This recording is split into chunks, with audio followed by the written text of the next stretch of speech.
All right, shalom, shalom. I want to start off with giving all praises, honor, and glory to Yahweh, Bahashem, Yahweh Shai, Bahashem, Rakak, Wadash.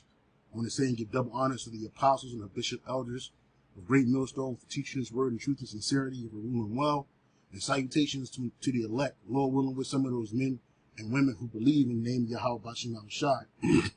Hey, I'm the brother Gabar Yahweh from GMS Hawaii, coming to you with another lesson. And this lesson was inspired by a quote now President, again, Donald Trump said at his inauguration, right? He said he will Trump wields huge power to kickstart his new golden age. And Esau believes that they're going to continue in rulership in perpetuity. You know, really, that golden age for Esau, he wants to bring in the MOTB, right? He wants to get everybody connected to the beast system here in America, right? And he plans to push forward in that. You can tell by the things that he's already planning to do, right? But America's golden age is over, right? America's golden age is gone and went. It ain't coming back. You're not going to get another golden age, all right? So real quick, this is the book of Job 14, verse 5. The book of Job, chapter 14, verse 5, it says, seeing his days are determined, the number of his months are with thee. Thou hast appointed his bounds that he cannot pass. Right? So Esau, you've had your turn in the sun. Now what's about to come is judgment.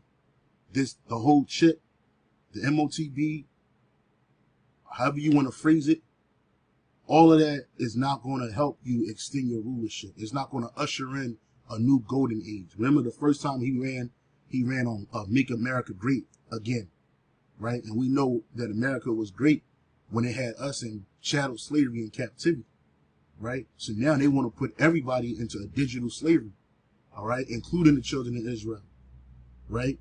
Well, those that remain, because their real objective is to get rid of the majority of the people on the earth. That's the part of their golden age, right?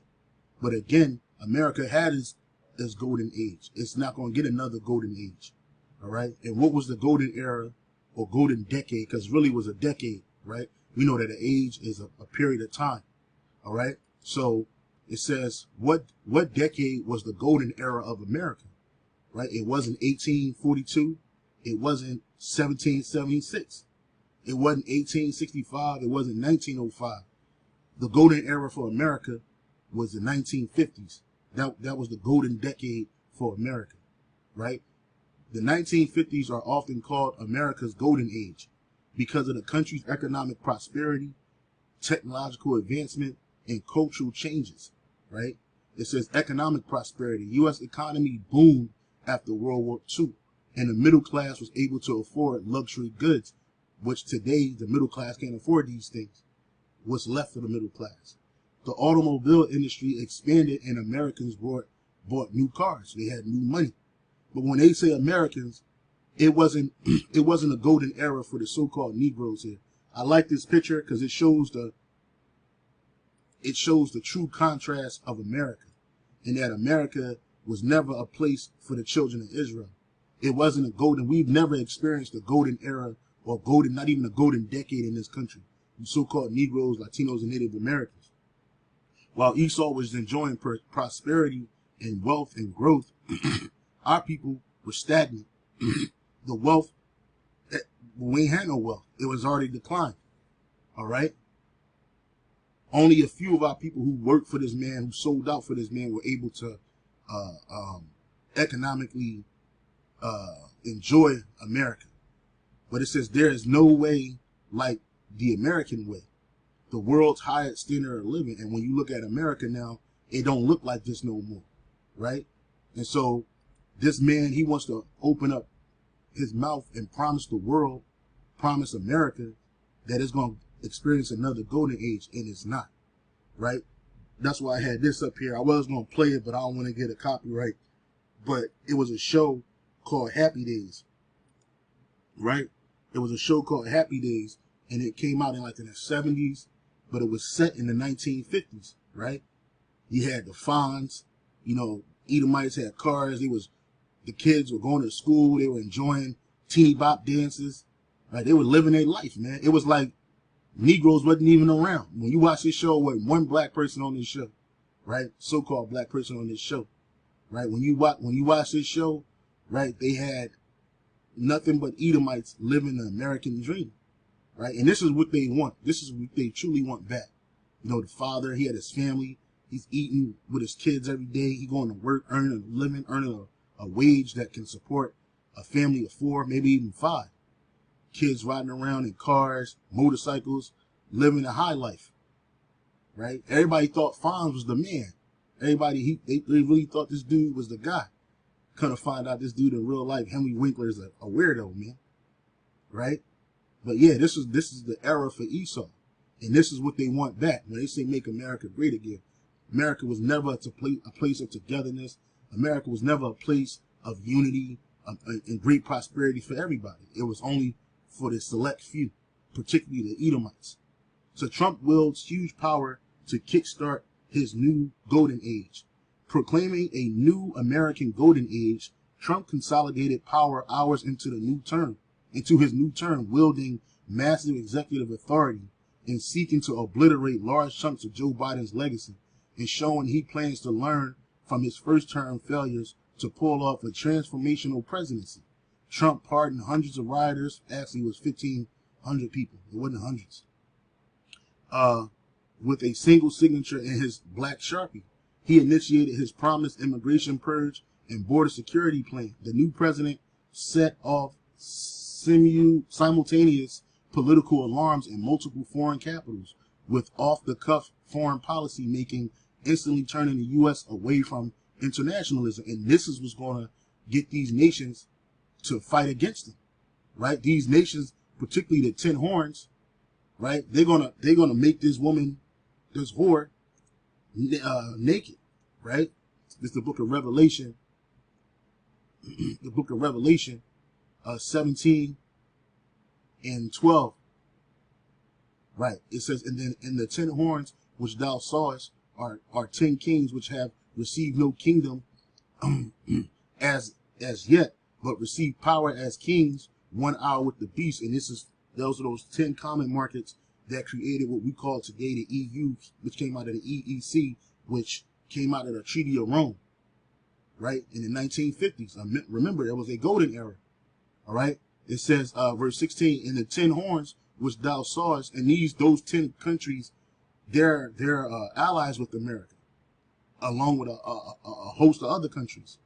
And the 10 horns which thou sawest upon the beast, these shall hate the whore, right? Because of their policies that they're making life harder. They worried about these so-called terrorists, and shall make her desolate and naked, and shall eat her flesh and burn her with fire. So they're going to throw nuclear missiles on this place. Not just, you ain't got to worry about just Russia.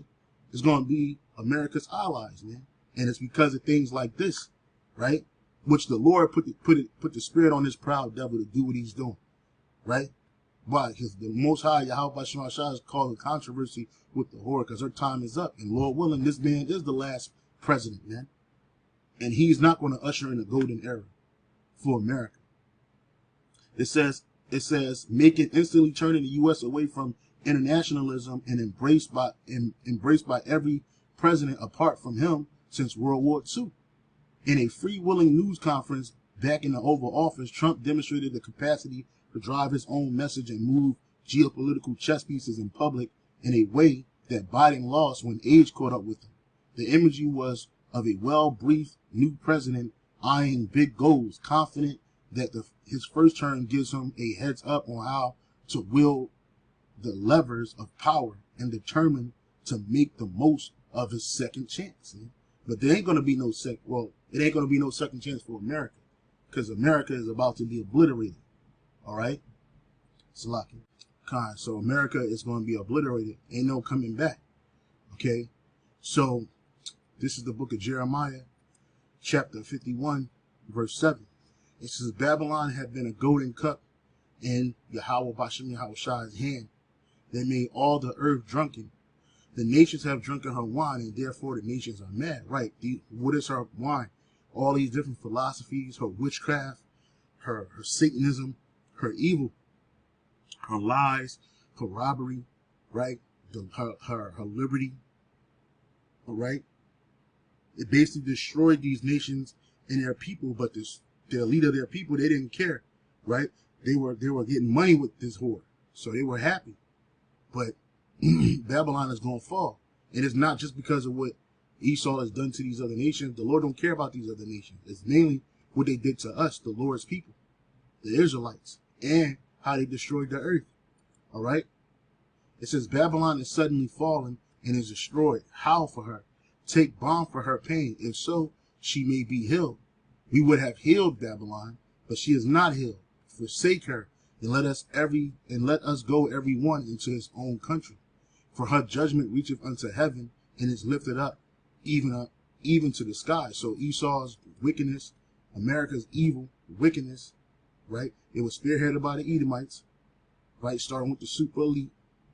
Then you got these elite politician class that are ruling the world, this plutocracy, a bunch of wealthy oligarchies ruling this place, and all the poison stems from them.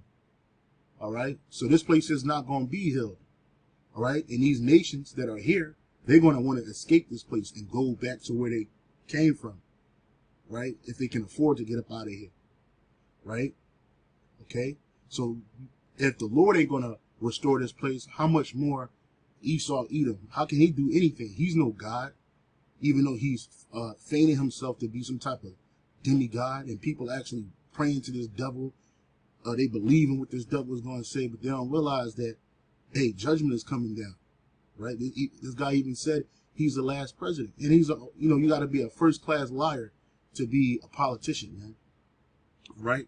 And he came out of the business world and straight into the highest seat, right? He wasn't a senator, this dude wasn't a congressman, he wasn't a governor, right? He wasn't a mayor. He came straight out of the business world right into the seat of the highest office in America and damn near the world, outside of the super elite, right? The manager of the world's most richest or wealthiest nation on the planet Earth, man, right? But that's all because this guy's going to be driving the seat when this place is destroyed, the king of Babylon, right? It says, let me see. Yeah. So I want to go back to this. This is what made America great beyond the slavery of the children of Israel, right? Right? Because our people, they didn't look at this image and see themselves. Our people didn't see this image and see an opportunity or a way to success, right? It says technological advances in the 1950s. In the 1950s were the atomic age, with the beginning of the space race and the creation of NASA. Polio vaccine was discovered, which was a turning point for the disease. Television became a common household appliance. Cultural changes. The baby boomer generation was born, which led to a significant increase in the U.S. population. Modern marketing and advertising techniques emerged. All of this came through programming of the people. That's what TV was for. They didn't create TV because they wanted to entertain the people in their homes. No, they wanted to further indoctrinate them with the American plan. With a shift toward fast food and drive-ins, the civil rights movement gained momentum, but the civil rights movement was a failure, and it had nothing to do with America's golden age. In fact, it was the end of America's golden age. The 1950s ushered in a golden age for America, right? And this is what this guy is talking about bringing back. A new golden age. You're not going to get a new golden age at all. You're not. It's not going to be one. And if it's going to be a golden age, it's not going to be for the average American. And it damn sure ain't going to be for the for the average Israelite, right? Look at this, man. While America was having its golden age, our people were still having a black age. We had nothing because no life came in coming out of black, right? Our people were suffering, right? And this picture speaks 1,000 words, right? This is the book of Isaiah, chapter 33, verse 1. Woe to thee that spoilest, and thou was not spoiled. And that's America. That's Edom, right? and dealest treacherously, and they dealt not treacherously with thee, right? Because who did Esau deal treacherously with first? Gad, the so-called Native Americans, Seminole Indians, right? So-called Mexicans, the Iscarites of California, in Nevada, right? In Texas, when thou shalt cease to spoil, thou shalt be spoiled. So when you stop spoiling Edom, guess what? It's going to be your turn. When thou shalt make an end to deal treacherously, they shall deal treacherously with thee, right? And that's what's going to happen to America, right? Let's get another precept. This is the book of Obadiah, chapter 1, verse 1. It's only one chapter, but it's a strong book, right? It says this: the vision of Obadiah, thus saith the Lord Yahweh, Bashem Yahushua, concerning Edom. And this dude, he's the face of Edom right here, right? Straight up and down, okay? The vision of Obadiah, thus saith the Lord Yahweh, concerning Edom. We have heard a rumor from Yahweh, Bashem Yahushua, an ambassador sent among the heathen.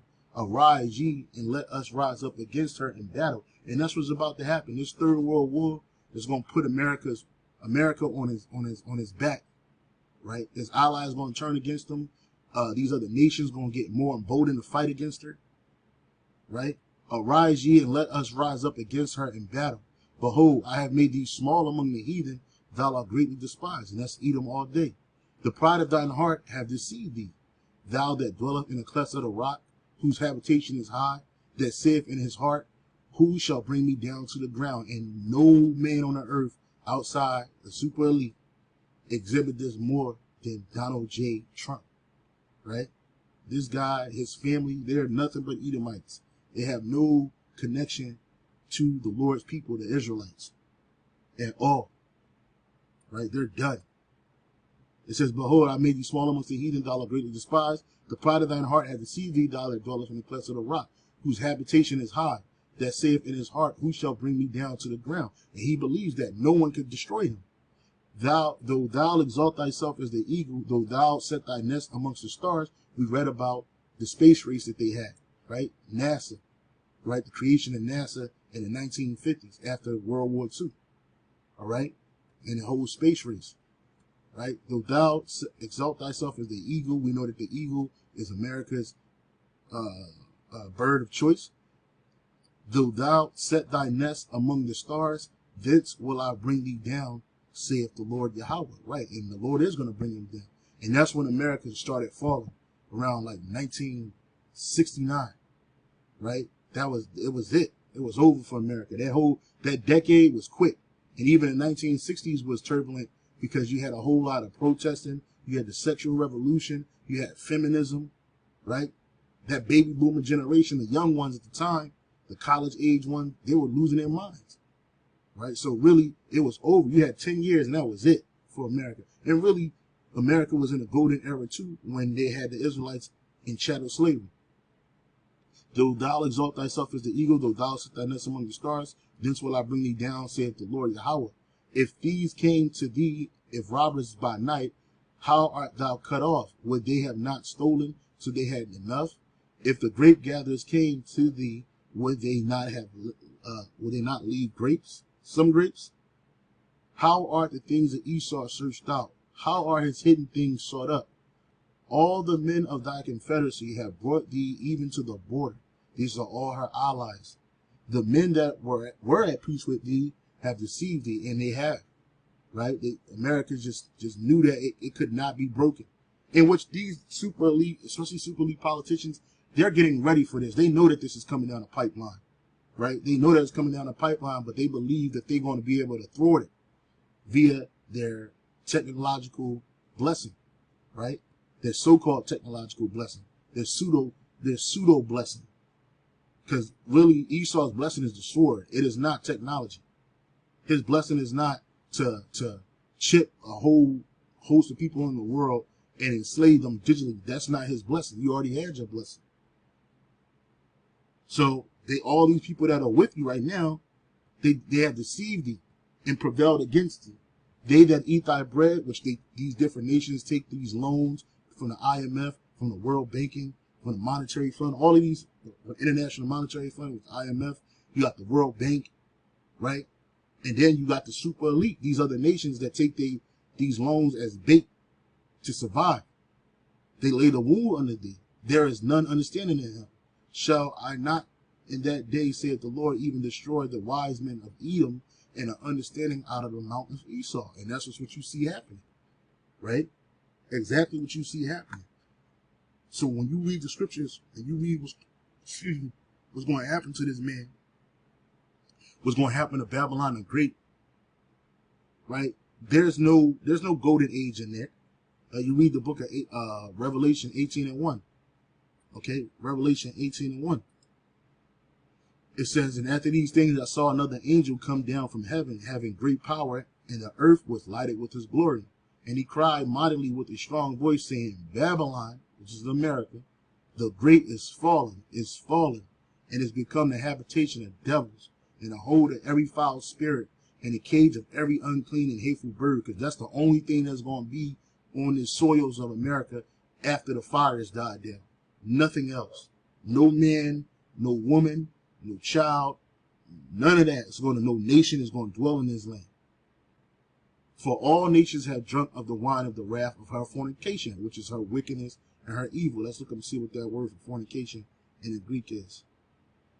Of the wrath of her fornication, porneia, right?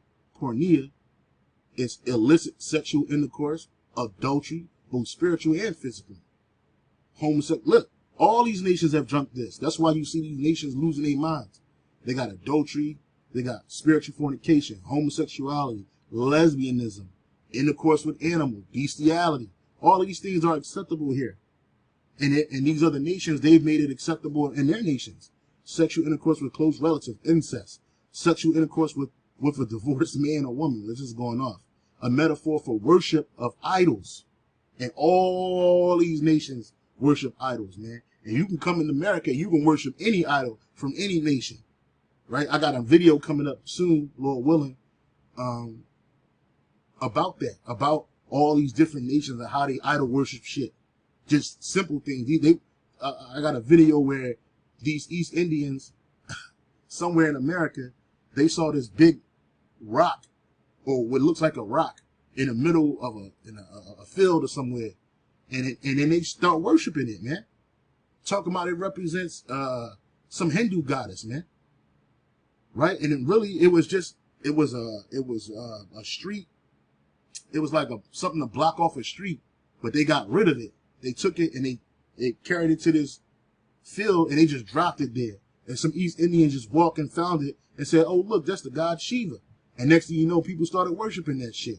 Idol worshiping is the way of life in this world.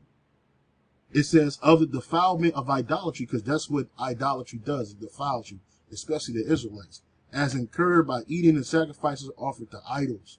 Right? So all these nations have drunken the wine of her fornication with her, and the merchants of the earth are waxed rich through the abundance of her delicacy. So these merchants, these different businessmen, leaders of captains of industry, they got extremely wealthy through America.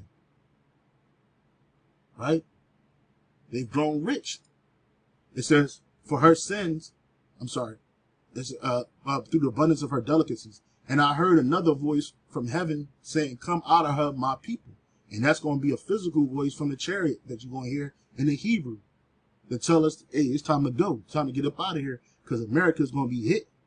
That ye be not partakers of her sins, and that ye receive not of her plagues. For her sins have reached unto heaven, and the Most High have remembered her iniquities, man. So when you read the scriptures and you talk about Babylon the Great, and which is America, and you see that nothing points to this place having experiencing another golden age. Right? Their enterprise is not going to be successful. Right? The whole NWO, the whole MOTD system being permanent, and a new financial system being permanent, a digital age being permanent, not going to happen. Right? Psalms 29:11. Their inward thought is that their houses shall continue forever, and their dwelling places to all generations. They call their lands after their own names. Right? They believe that it's going to last forever. Right? They feign false religious beliefs, which really they're Satanists, because that's something that's definitely got to come out to the forefront to everybody. Even this man said he's not even a Christian, But he galvanized the Christian evangelicals. They was at his inauguration. He had a nigger. He had an Edomite over there calling themselves praying. They weren't praying to Yahweh Shai. They were praying to Satan. Right? But they couldn't let the world know that because y'all wouldn't understand it. But even Trump out of his own mouth told you that, hey, look, he's not even a Christian. Let me play this. Salaki. If I can, hopefully it plays. I don't know what is going on. Salaki. Why is there no sound? Salaki, brothers. I don't know what happened to the sound. Con, I don't know what happened to the sound. I tried to play it, but it wouldn't play. I don't know what's going on with the sound. It could be something with the app. But let me, I'll just play it and you'll read the captions. He says, Christians, get out and vote. Right? He said, just this time. He says, you won't have to do it anymore. 4 more years, you know what and it'll be fixed. It'll be fine. You won't have to vote anymore, right? Because this man is going to be the last president. He's the last president. He said, my beautiful Christians, I love you Christians, right? He says, I'm not Christian, right? What is he? He ain't no Catholic. He ain't no Muslim. He ain't Jewish, which all of that's wickedness anyway. This dude's a high-level Satanist, man. He says, I'm not Christian. I love you. Get out. You got to get out and vote, right? And that's what he was pushing when he was running for office. Right? It says Trump tells Christians you won't have to vote anymore if he's elected. And why won't you have to vote anymore? Because it ain't going to be nobody to vote for after he's done. Right? It's over. America's it. This is it. Yeah, 47th president. This guy. Who'd have thought? 60 inaugurations. Only 47 presidents. Right? And this dude would be the last one. We watched this dude in the 80s, you know, jet set the world, be a playboy, which that was all set up. That whole image, it was all created around this guy because they always knew he was going to be the last one to rule. Right? So, yeah, man, this guy is out of there, man. I don't know why. I don't know why the YouTube sound ain't playing, but I hope it do catch up. I hope the sound catches up. I hope the sound, you know, end up playing whatnot. Yeah, happy days. Happy days. Happy days is over, man. Ain't no more happy days, man. Yeah, ain't no more happy days. So yeah, I just wanted to bring this out, man. He said this. I know a lot of other brothers did lessons on it already, but hey, it calls to bring to understanding that yeah, America is not going to experience a new age. It's over. Like, get ready for judgment. It's down to Shalom on to the next.